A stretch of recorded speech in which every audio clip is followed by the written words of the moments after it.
Welcome, everybody. This is a conversation between myself, Peter Gatrell, and my colleague, Ria Sunga, in connection with this year's Refugee Week. I'll just say briefly that I'm a historian working at the University of Manchester, but also affiliated to Manchester's Humanitarian and Conflict Response Institute, and I've been working for a number of years in the field of refugee history. And Ria, tell us something about yourself. Hi, everyone. Happy to be here today and speaking to you about my research as well with Peter Gatrell. I just finished my PhD at the History Department at Manchester, but I'm also affiliated with HCRI through becoming a teaching assistant in various courses about the history of humanitarian aid. So thank you, Peter.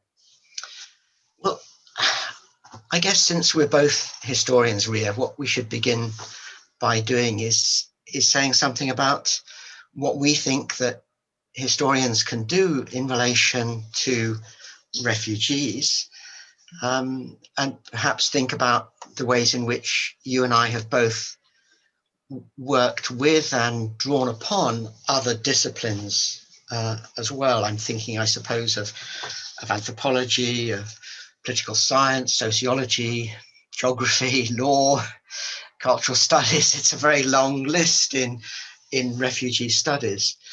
So perhaps you might like to kick off by saying what you think, from a historian's point of view, we have to offer. Thank you, Peter.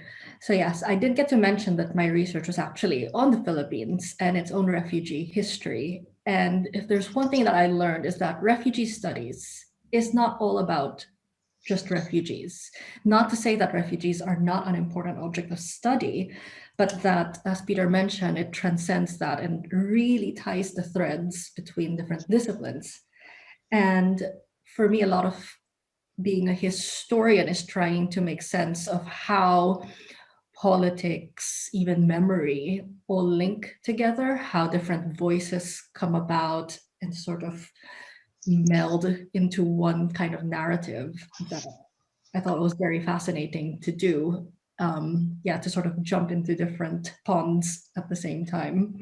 I don't know about how's your experience, Peter, with your trajectory in refugee history?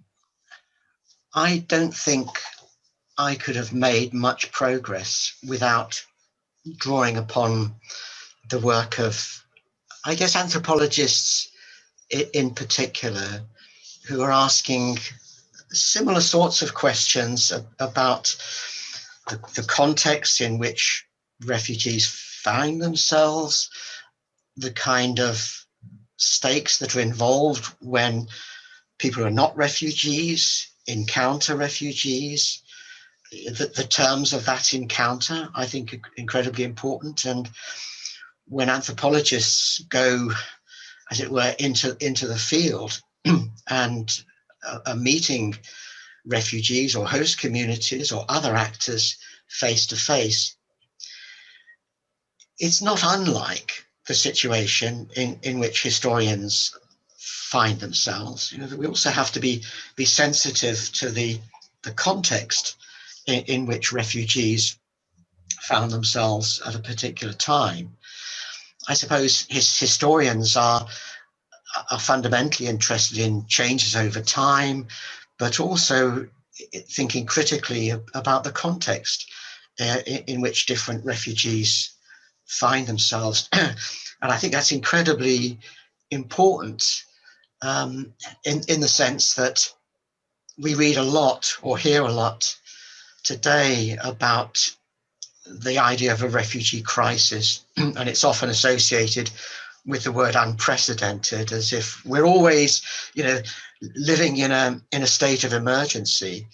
And I think historians will want to take a step back and say, wait a minute, are you saying that this is really unprecedented? And what does that do when we know the history of the 20th century or the history of the late 19th century, the great upheavals in the Ottoman Empire before 1914, the upheavals in Europe after the First World War. And then when you come to the 1940s, at the end of the Second World War, it's global displacement. There's a global crisis. So how can you possibly, think of unprecedented, except as a very glib description of the present day? I agree completely. And I think just to trail off from the use of language, one of the, I think, themes that sort of prompted me to pursue my own research on the Philippines refugee history was the notion of remembering this, and who is remembering, episodes of displacement in the Philippines, and what is being said about it. And what I found was that my own research about Jewish, Russian, Vietnamese refugees who all arrived in the Philippines and were admitted is that many times people like to talk about it as something that was amazing and generous, and I agree with them. But I also thought that there has to be something a bit more to that story. And so challenging the way that language or history is used as something that is simplistic or linear, I think was something worth challenging. And throughout my research and digging through archives and all of that, I found how it was complex. There's so much politics behind it.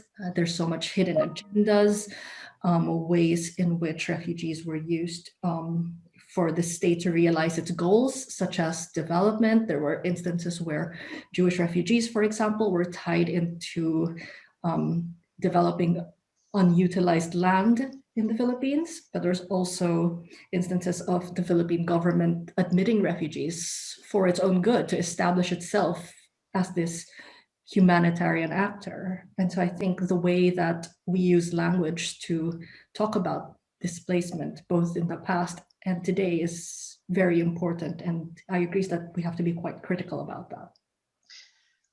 I mean, picking up on what you say about being critical, and one of the things that you've done in your research is to look at the role of different actors. As you say, the state is one crucial actor, and it always is.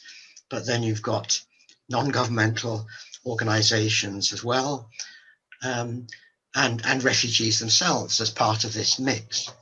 But I wanted to just pick up on the point you make about the way in which the state might present itself, as in the case of the Philippines, as a benign presence, welcoming refugees, because that points partly in the direction of history and partly in the direction of kind of making a mythical history of the state as generous. And we see that close to home in the UK, for example, that politicians often speak about the 20th century history of admission or settlement of refugees in the UK as if this is a very benign tradition, which completely overlooks the contested nature of that history, and how very often policies were framed precisely to avoid the settlement of refugees in the UK in large numbers. But I think you, somewhere in your thesis, maybe very early on, you have this wonderful quote from Marcos, one of the previous presidents of the Philippines. Can you remind us roughly what he said? Yes, so I don't want to be misphrased with Marcos. He was a dictator. Let me just acknowledge that. In one of his speeches where he actually was admitting Vietnamese refugees, he was inaugurating this refugee processing center. And he mentioned that the Philippines is a nation of refugees. But what I found interesting was that his phrasing was really alluding to this pre-colonial past in which different populations around Southeast Asia, where the Philippines is located, were all moving to the Philippines. But he's left out this whole other history about 1,000 Jewish refugees who fled Nazism, over 5,500 Russian refugees who had originally fled the Bolshevik Revolution and eventually the Chinese Civil War, who ended up in the Philippines. So I think it's just also interesting to see how those in power the state chooses to use refugees to their own agenda, but also leaving things out. And I thought that was quite an interesting way to understand how those in power sort of use displacement for their own agenda. That's really interesting, and it makes me think that one of the things we might want to talk a little bit about in terms of history is the history of what's come to be called the refugee regime. Now, a lot of work has been done on the history and the evolution of the international refugee regime, which is written in terms of, well, first of all, we had arrangements made for refugees after the First World War, particularly Russians and Armenians, and that came under the umbrella of the League of Nations and an office under the famous explorer Fridtjof Nansen. And then after the Second World War, there was a United Nations regime that replaced it, and the cornerstone of that was the creation of the United Nations High Commission for Refugees and the 1951 Refugee Convention. And that is incredibly important, and that history needs to be known and understood, and the Refugee Convention remains in force. But one of the things that was striking when I learnt of your research, Ria, is that it's it's not a universal refugee regime. There are states, India, for example, Indonesia, states in the Middle East that never signed the Refugee Convention, and the Philippines signed it quite late on as well. So that, I think, draws important attention by historians to the fact that it's important to talk about the arrangements that are made to protect and assist refugees, including the arrangements that refugees themselves devise and make to support one another. But it's very easy to fall into a Eurocentric trap. So how do you feel about the importance of adopting a kind of different perspective, one that's not purely Eurocentric?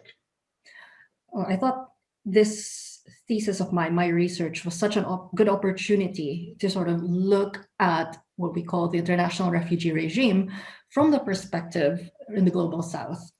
And again, as what we've discussed a lot during my PhD was understanding how the Philippines was not just any other state. It had a colonial past and a post-colonial incarnation as well.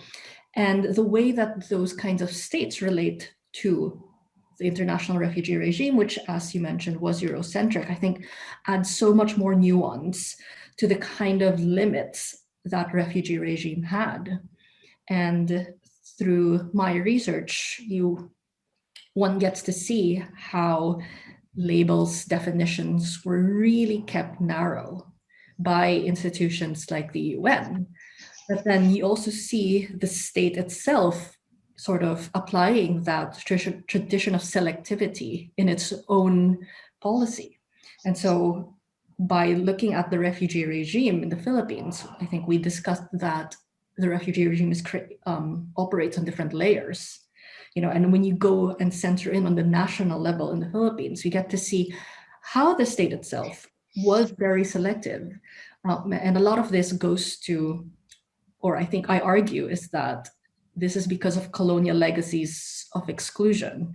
And it's something that mirrors the own United Nations, its thinking back then, in which Europeans were refugees and non-Europeans weren't. And I know that's just a massive simplification of the issue, but it's something that is sort of mirrored on national level as well. And I thought that was quite an interesting avenue to pursue.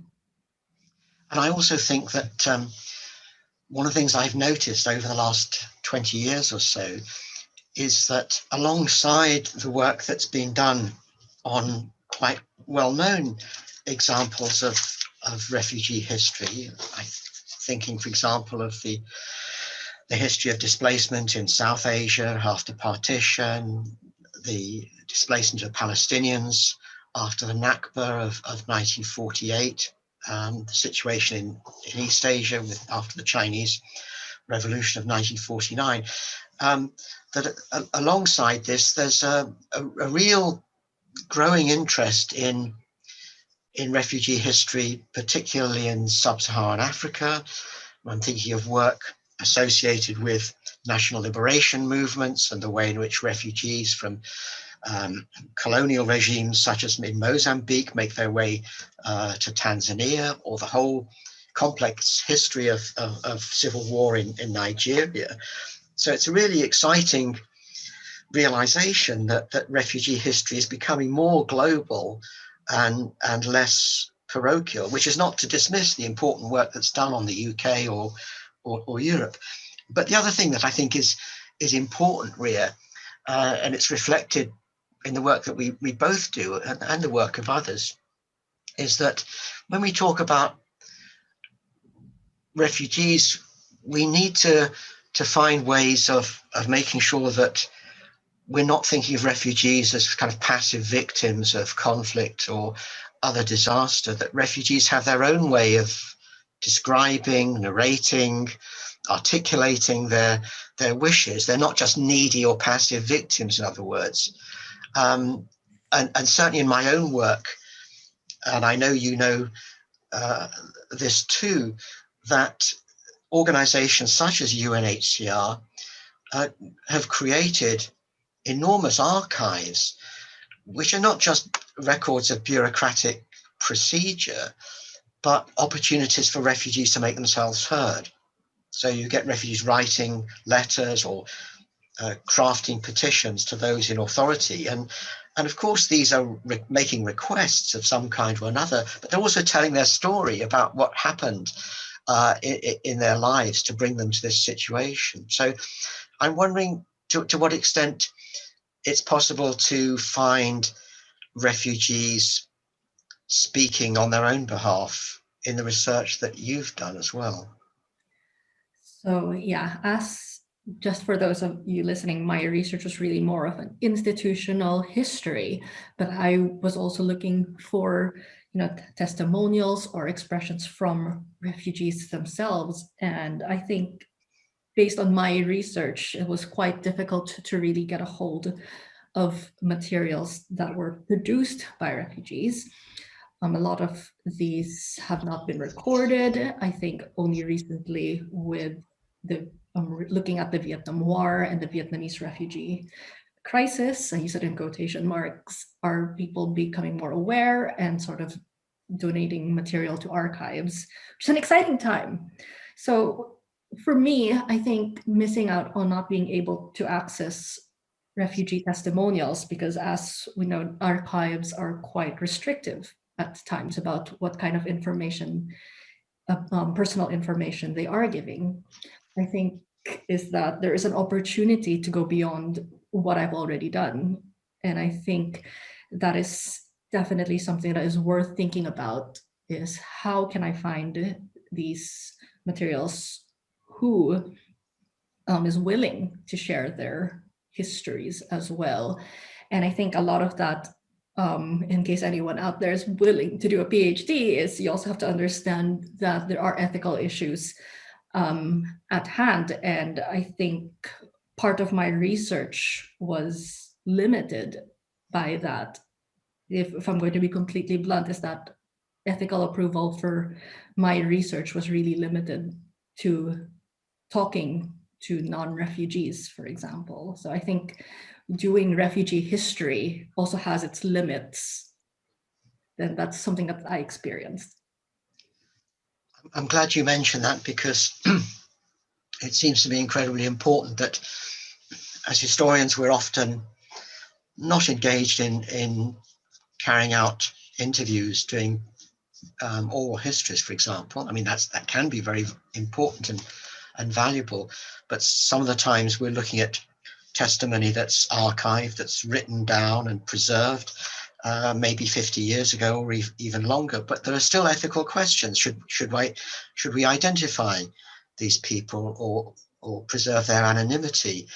And we're kind of appropriating their experience in order to write reports or blogs or interviews and so forth. So I think we've also got to be mindful of the fact that these are people whose experiences need to be valued, but also respected. And those questions are just as important for historians as they are for contemporary social scientists. I suppose we could begin to round things up by thinking again about refugee history and where it might go. It seems to me, I don't know what you think, Ria, that we are at a kind of, I don't say critical moment, but certainly important juncture in which refugee history is coming of age. You know, I mean, if for those of you who are listening who know something about history and historiography, you know, the last 50 years has seen the emergence of histories of slavery, of women's history and gender history, of labor history. And maybe the time is coming that we should begin to take refugee history and add that to the mix. And it's certainly evident to me that this is an active field because you've got various sorts of initiatives taking place in Manchester and obviously further afield as well. And it's evident partly in podcasts, in publications, in artistic performances as well, drawing upon historical experiences, and also in student enrollments and student projects, which is very, very exciting to teach the subject. So I don't know whether you want to give us a few final thoughts, Ria, about what it is to be working in refugee history at this particular moment, and not just in Refugee Week, but when Refugee Week comes to an end, there's still going to be a refugee history. No, thank you, Peter. I think for me, refugee history at this time presents an opportunity to really find those episodes that have been overlooked. You know, there are so many levels, layers to it. And I know that this is really just me talking about my own research because that's what I know, is that I've looked at it at a national level. But there are, for examples, opportunities, for example, to look at a local level, to see those everyday realities that refugees, local communities experienced. I had been given the opportunity, for example, to read letters of a Jewish refugee in the Philippines. And I had never encountered her before. You know, I was focused on the capital, Manila. But her experience brought her to provincial towns where she lived and wrote about her everyday realities of adjusting to life in the Philippines, in the tropics, you know, how hot it was, how humid, the food tasted so different, you know, the cultural values. And I think it's these kinds of sources that really present amazing chances for future historians or future projects to really look at those everyday realities. I feel like we need to talk more about these little things, even if they sound mundane, but they show so much about how refugees negotiate and express themselves, and reminds us, I think, that, you know, refugees are people. And most of the time we see the news, politicians talking about refugees in numbers. And I think it's time to really humanize, you know, refugees and remind that, you know, no one chooses to be uprooted. No one chooses to leave their home. I think there's one quote in my journey as a refugee historian that has stuck with me, is that, I think it's from a book and I can't remember the title, but it's that no one puts their child on a boat unless it is safer than the land, to that extent. And I think it's really trying to understand these personal stories, I think, that for me are really going to be at the heart of the future research. What are your thoughts, Peter? Well, I spent quite a lot of my career working in the field, so I'm kind of handing over the baton, so to speak, to people like you, Ria, and just to emphasize that Ria's work is a great example of the kind of research that's possible and that's being done both in the history department at the University of Manchester and in the interdisciplinary humanitarian and conflict Response Institute, and a lot of the initiatives that we've been talking about are reflected in the teaching and the research that's done in those two parts of the university.